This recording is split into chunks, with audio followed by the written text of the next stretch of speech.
आम्ही नगर पंचायत करून आलोय राष्ट्रीय कामासाठी जनगणनेसाठी. मला थोडीशी माहिती द्यायला कुटुंब प्रमुख आहेत का घरात? ठीक आहे, बोला ना. काय पाहिजे तुम्हीच आहेत का कुटुंब प्रमुख? हो. अच्छा, मी अगोदर माझा परिचय देतो. मी शिक्षक आहे पण प्रगणक म्हणून तुमच्याकडे आलो. फक्त माझे प्रश्नावली तेवढ्या प्रश्नाचे उत्तर द्या. अगोदर तुम्ही स्वगणना केलेली आहे? नाही, स्वगणना नाही केली. बरं, चालते, काही अडचण नाही. आपण आता लगेच गणना करून घेतो. अगोदर मी पहिल्या टप्प्यात घर गणना करणार आहे आणि त्याच्यानंतर पुन्हा जनगणनेसाठी येईल. तर घर गणनेचे काही प्रश्न आहेत, तेवढ्या प्रश्नाची उत्तर दिले मला तर बरं होईल. ठीक आहे सर, विचारा. काय प्रश्न विचारले विचारा. बसूया आपण एकदा. मी बसतो एकदा, मला थोडं माहिती सांगा.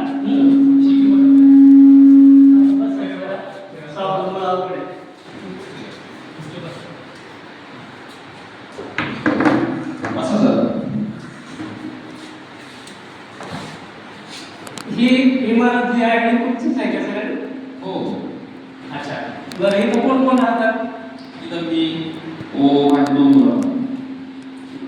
कुटुंबात एकूण व्यक्ती किती आहेत? 4 आहेत. 4. अच्छा, तुम्ही दोघे इथे राहता? हो. आणि दोन मुलं आहेत. बरं, ती कुठे आहेत? इथंच राहतात. आहेत, सगळे आहेत का इथं? हो. चालते, काही अडचण नाही. आणि बाकी तुमचं रूम वगैरे आहेत का यामध्ये काही? नाही. एकच कुटुंब राहते? हो. काही अडचण नाही. बरं, मला एक सांगा, हे तुमचं घर आहे की नाही? किचन वगैरे एकच आहे का इथं? हो, किचन एक आहे.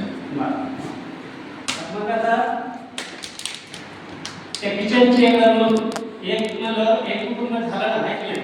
एकदा नोट करतो. बरं, आता मुलं लहान आले का तुमच्या? हो. बरं, काय सदस्य फक्त 4 आहेत? हो. घरामध्ये काय काय? घरामध्ये गॅस वगैरे आहे का? गॅस आहे. कोणता एलपीजी? एलपीजी. अच्छा, बरं, गाडी वगैरे आहे का? हो, गाडी आहे. मोटरसायकल? मोटरसायकल.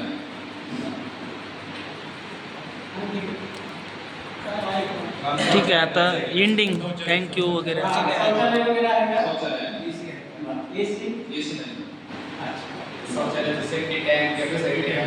सेफ्टी टँक वगैरे सेफ्टी टँक आहे. शेवट करा आता. चालते, उर्वरित माहिती घेतो मी, समजा काय केलं. ठीक आहे. धन्यवाद.